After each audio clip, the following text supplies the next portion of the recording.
उन्हें वो वनवासी कहते हैं। आदिवासी शब्द में और वनवासी शब्द में बहुत बड़ा फर्क है, जमीन आसमान का फर्क है। पता नहीं आपने देखा या नहीं, कुछ समय पहले बीजेपी के एक नेता ने, मध्य प्रदेश के नेता ने एक आदिवासी युवा के ऊपर पेशाब किया। आपने वीडियो देखा है? देखा है ना? उसमें नेता खड़ा है, आदिवासी बच्चा वीडियो में है, नेता उस पर पेशाब कर रहा है और फिर उसके बाद नेता ने वीडियो को वायरल किया। अब आप सोचिए इनकी विचारधारा के बारे में। ये आदिवासी युवा पर पेशाब करते हैं और फिर उस वीडियो को वायरल करते हैं, पूरे देश में फैलाते हैं और ये दिखाना चाहते हैं, आदिवासियों को दिखाना चाहते हैं कि उनकी जगह कहां होनी चाहिए। इसलिए उन्होंने आपके लिए ये वनवासी शब्द निकाला है। ये सोचते हैं कि आपकी जगह, जंगल में जो जानवर रहते हैं वैसी आपकी जगह होनी चाहिए। जैसे इनके नेता जानवरों से बर्ताव करते हैं। आपने कभी बीजेपी के नेता को जानवर पे पेशाब करते हुए देखा है? नहीं देखा ना? मगर आदिवासी पे बीजेपी के नेता को आपने पेशाब करते हुए देखा है। क्यों? ये आपके, इनके दिमाग में आप लोग जंगल के हो, जैसे जानवर जंगल में रहते हैं वैसे ही आपको नाम देते हैं वनवासी। इसका कारण है भाइयों और बहनों, क्योंकि आदिवासी शब्द एक क्रांतिकारी शब्द है। आदिवासी शब्द के अंदर, इस शब्द की गहराई में आपकी सच्चाई छुपी हुई है। आदिवासी का मतलब जो इस देश के पहले और असली मालिक हैं। आदिवासी का यह मतलब है। मतलब इस देश की सारी जमीन, इस देश का जंगल, इस देश का जल एक दिन आपका हुआ करता था और वो जंगल, जमीन और जल आपके हाथों से लिया गया है।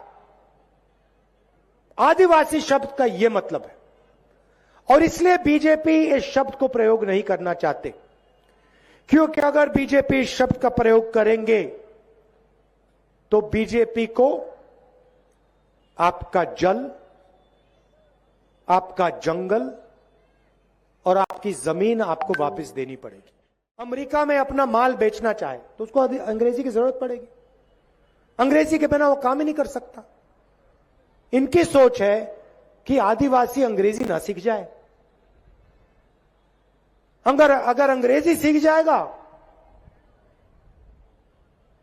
तो जो आज हमारे बच्चों को नौकरी मिल रही है, कल आदिवासी बच्चा ना ले जाए। इसलिए कहते हैं आदिवासियों को अंग्रेजी नहीं सीखनी चाहिए। भाई और बहनों, ये आपको जंगल में रखना चाहते हैं, इसलिए आपको वनवासी कहते हैं।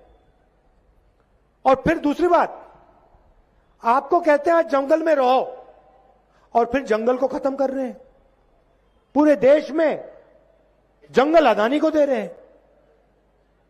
तो अगर बीजेपी की सरकार रही, आज से 15 साल बाद आपसे कहेंगे भैया आप तो जंगल के हो, मगर जंगल ही नहीं है, जंगल गायब हो गया, जाओ अब शहरों में जाके भीख मांगो, शहरों में जाके मजदूरी करो।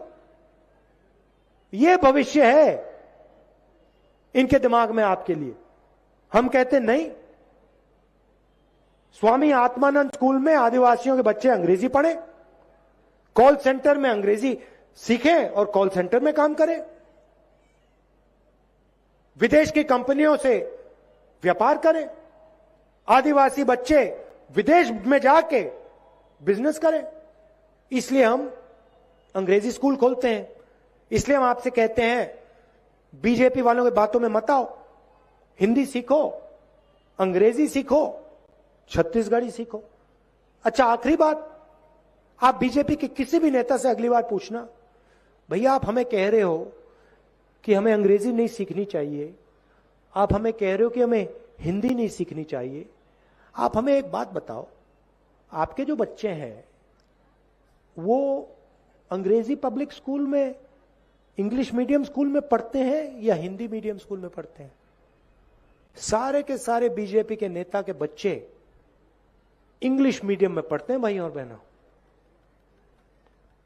और वो चाहते हैं कि गलती से भी आदिवासी बच्चा अंग्रेजी ना सीख जाए, क्योंकि वो जानते हैं कि अगर आदिवासी बच्चे अंग्रेजी सीख जाएं तो आदिवासी दूसरा सपना देखना शुरू कर देंगे।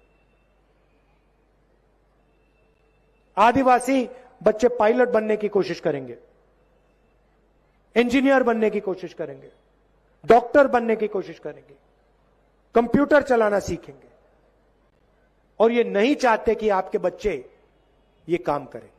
इसलिए इन्होंने ये शब्द वनवासी निकाला है। और मैं बता रहा हूं आपको, ये जो इनका शब्द है ना, इस शब्द को कांग्रेस पार्टी मिटा के दिखा देगी। ये बीजेपी के लोग, आप देख लेना, बीजेपी के लोग में वनवासी बोलने का दम नहीं रहेगा। मिटा लेंगे इस शब्द को हम हिंदुस्तान से। ये आप आदिवासी हो, आदिवासी रहोगे, और ये देश का जल, जंगल और जमीन, उस पर आपका हक रहेगा। जल का फायदा, जंगल का फायदा, जमीन का फायदा आपको मिलेगा। हम आपके साथ खड़े हैं, 1 इंच पीछे नहीं हटेंगे। चाहे वो अदानी की मदद करें, चाहे किसी और उद्योगपति की, आपकी जमीन लेने से पहले आदिवासियों से परमिशन लेनी पड़ेगी। आप सबका दिल से धन्यवाद। कांग्रेस पार्टी का समर्थन कीजिए। तेजी से छत्तीसगढ़ में प्रगति हो रही है और तेजी से प्रगति होगी। धन्यवाद। जय हिंद।